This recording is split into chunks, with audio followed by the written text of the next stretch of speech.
dia ninona ny resaka décentralisation be dia be tsy tia azy io tsy mila azy io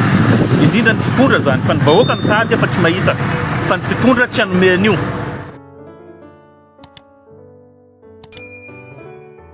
Eto mandry tsara atsika amin'izao fotoana izay fampiresantsika eto amin'ireny ny androna tokony androna izay ilazantsika azy mahalaza azy avokoa. Mandry tsara dia isan'ny tanàna niaviana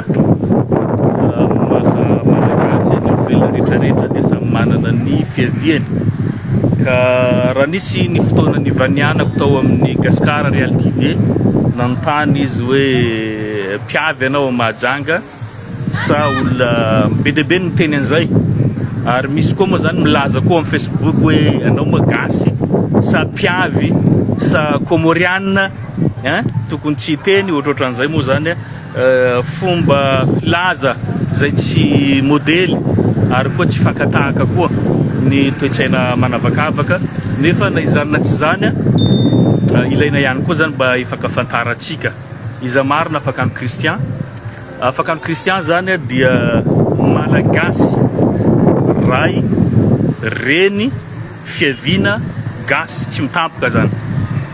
Ny fiaviako avy amin'ny raiky moa zany dia tsy mihety Sakalava ary tsy mihety avy eto Mantsara reniny Sakalava avy any Mentrano. Ohatra zay koa zany ny reniko niteraka anakay koa zany Antandroy Sakalava zany hoe gasy zanaky malagasy avy amin'ny faritany ny Mahajanga. Zay monina Mahajanga renivohitra. Tiako ihany mampilaza an'izay satria tsika gasy zany raha vao mahita couleur mainty zany tsy dia mahazatra tonga dia milaza hoe tsy gasy io, fa zao kosa zany finoana izay misy ahy dia Islam. Izany rehetra izany zany tsara ny fankafantarantsika satria Madagasikara zany dia tanyrazantsika. Zay ho an'ny gasy samy manana ny fiaviany, samy manana ny finoany ka tsy tokony fanavakavaka ao anatin'izay. Raha teto zay tonga teto avy namangy fianakaviana maro dia maro ary mifanena amin'izy ireo fampiresaka mahakasika ny toe-draram-pirenena amin'ny ankapobeny indrindra ny distriktan'ny Mantsara izay afaran'ny betsak'olona ato anatin'ny faritany ny Mahajanga raha isaka ny distrika no asianteny. Faritra Sofia koa mazava ho azy isany betsaka olona ato amin'ny faritany Mahajanga. Ka raha eto zany zao mijoro eto dia mba nidresadresaka mahakasika ny toe-draram-pirenena sy ny zavatra iainan'ny vahoaka amin'ny ankapobeny. Dia raha nanontany eo dia niresaka fambolena, fiompiana no ivelomany mponina amin'ny ankapobeny.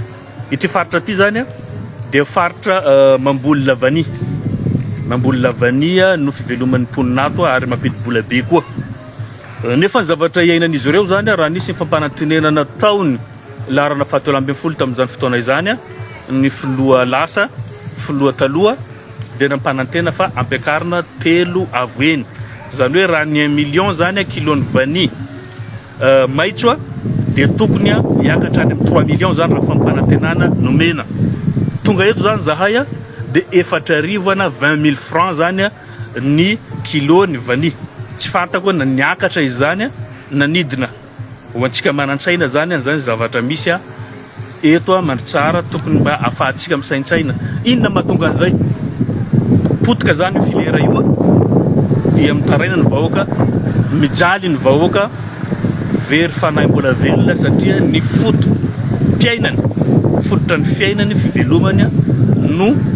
potika tanteraka. Izany zavatra izany zany mampalahelo satria tsy tompony fiainan'izy ireo. Ny faritra zany amin'ny ankapobeny ny firenena manokana songaniko agnatin'izay zavatra izay.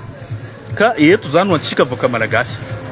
ny olana mahatonga an'io tompoka dia tsy fisiany fitsinjaram-pahefana na ny décentralisation. Tsisy zany eto Madagasikara fa ny centralisation na ny centralisme no rafitra hitondrana n'ity firenena ity. Ny vahoaka zany mikaikaika ary tsy mila an'izao rafitra zao intsony ary tokony ho ajanontsika hoe atsahatra manomboka eto ny tantara ny centralisme averina amin'ny point de départ dia ny fomba ny tantanany président Philibert Tsiranana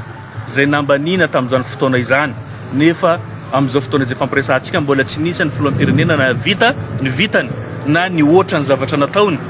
raha fampiadanana ny malagasy dia ninona ny resaka décentralisation be dia be tsy tia azy io tsy mila azy io indrindra ny mpitondra zany fa ny vahoaka mitady fa tsy mahita fa ny mpitondra tsy anomean'io nefa ny laharana fahatelo ambin'ny folo am'izao na ny 13 am'izao zany izay misy anay tariny présidence teny dia vonona hanao an'izay décentralisation zay zaho mijoro aminareo eto zany mijoro vavolombelona am'izany so dia mbola misy mirorosaina any hoe tsy ho vita io tsy ho azotsika io raha mitambatra antsika malagasy rehetrarehetra tafavoakantsika io ary Madagasikara mitady an'izay ka zaho raha misy tsy fahavitahan'izay na tsy fisian'izay verena amiko aty na zao namanareo koa manongana fitondrana zay miorina eo raha ohatra ka tsy mavita mametraka décentralisation be dia be ny fahavalontsika ho iaho reo mpitondra am'izao zany isany tsy mila an'izay décentralisation zay kanefa rehefa miaraka amin'ny décentralisation tsika mandroso zany hitanao zany zay mitety faritra mahazo olona be dia be satria resy lahatra amin'ny décentralisation izy tsy misy ny fampanantenana tao fa ny faritra tsirairay zany tomponantoka feno tanteraka amin'ny safidy zay hitany mampandroso ny faritra misy azy zay mahatonga anay tsy mampanantena io samy manana ny prioritény ka isany ambarako amin'izay dia ny fananany commune ny budget communal zay mitentina 4 milliards zany isaky ny commune rurale eto à Madagasikara commune urbaine hafa ny région hafa ary ny faritany hafa zay le décentralisation mila petrakinay ka ho antsika zany tsy possible hisy district adino zany rehefa misy mitsangana ny décentralisation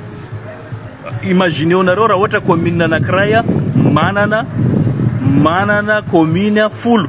district anankiray mamoaka ohatrinona zay isan-taona 40 milliards isan-taona hitatsika fa hanana fahaleovantena nareo amin'ny resaka arabola manana ny safidinareo zany nareo nanao lalana nanao école nanao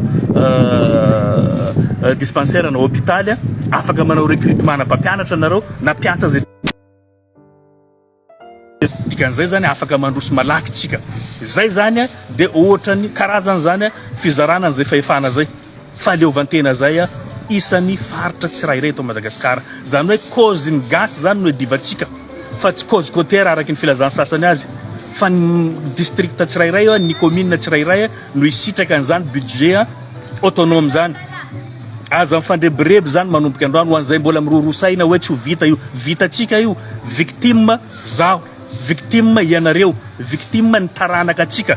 iray manontolo ahoana moa no tsy ananatsika fo hanova an'izay sa mpanakarena olo vitsy zany tanjona atsika ary miaro interen'olombitsy atsaharo zay fa tsy mahatsara mandalo zao mandalo ianao amin'ity tany ty eto fa inona ny antony fisianao raha tsy havita ametraka ny mamy amin'ity firenena raha manana ty